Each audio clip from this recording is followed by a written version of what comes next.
بسم اللہ الرحمن الرحیم۔ دل کے خریدار۔ ایک بادشاہ نے اعلان کر رکھا تھا کہ جو اچھی بات کہے گا اس کو 400 دینار دیے جائیں گے۔ ایک دن بادشاہ رعایا کی دیکھ بھال کرنے نکلا۔ اس نے دیکھا ایک 90 سال کی بوڑھی عورت زیتون کے پودے لگا رہی ہے۔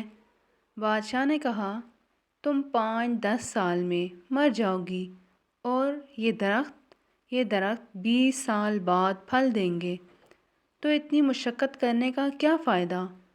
بوڑھی عورت نے جواباً کہا، جو ہم نے پھل کھائے وہ ہمارے بڑوں نے لگائے تھے اور اب ہم لگا رہے ہیں تاکہ ہماری اولاد کھائے۔ بادشاہ کو اس بوڑھی عورت کی بات پسند آئی، حکم دیا اس کو 400 دینار دے دیے جائیں۔ جب بوڑھی عورت کو دینار دیے گئے وہ مسکرانے لگی۔ بادشاہ نے پوچھا، کیوں مسکرا رہی ہو؟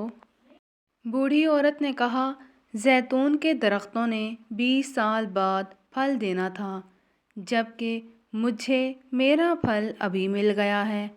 بادشاہ کو اس کی یہ بات بھی اچھی لگی اور حکم جاری کیا اس کو مزید 400 دینار دے دیے جائیں۔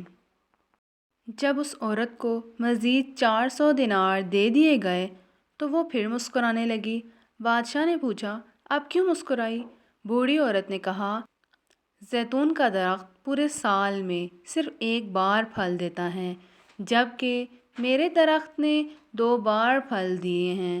بادشاہ نے پھر حکم دیا اس کو مزید 400 دینار دے دیے جائیں۔ یہ حکم دیتے ہی بادشاہ تیزی سے وہاں سے روانہ ہو گیا۔ وزیر نے کہا، حضور آپ جلدی سے کیوں نکل آئے؟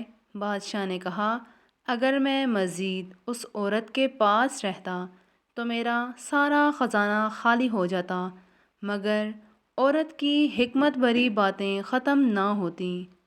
اچھی بات دل موہ لیتی ہے، نرم رویہ دشمن کو دوست بنا دیتا ہے، حکمت بھرا جملہ بادشاہوں کو بھی قریب لے آتا ہے۔ اچھی بات دنیا میں دوست بڑھاتی ہے اور دشمن کم کرتی ہے اور آخرت میں ثواب کی کثرت کرتی ہے۔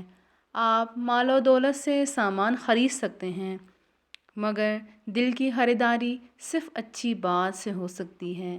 لہٰذا دل کے خریدار بنیں، مال کے طلبگار نہ بنیں۔ اگلی سبق آموز اخلاقی کہانی کے لیے چینل کو سبسکرائب کر لیجیے۔ اللہ حافظ۔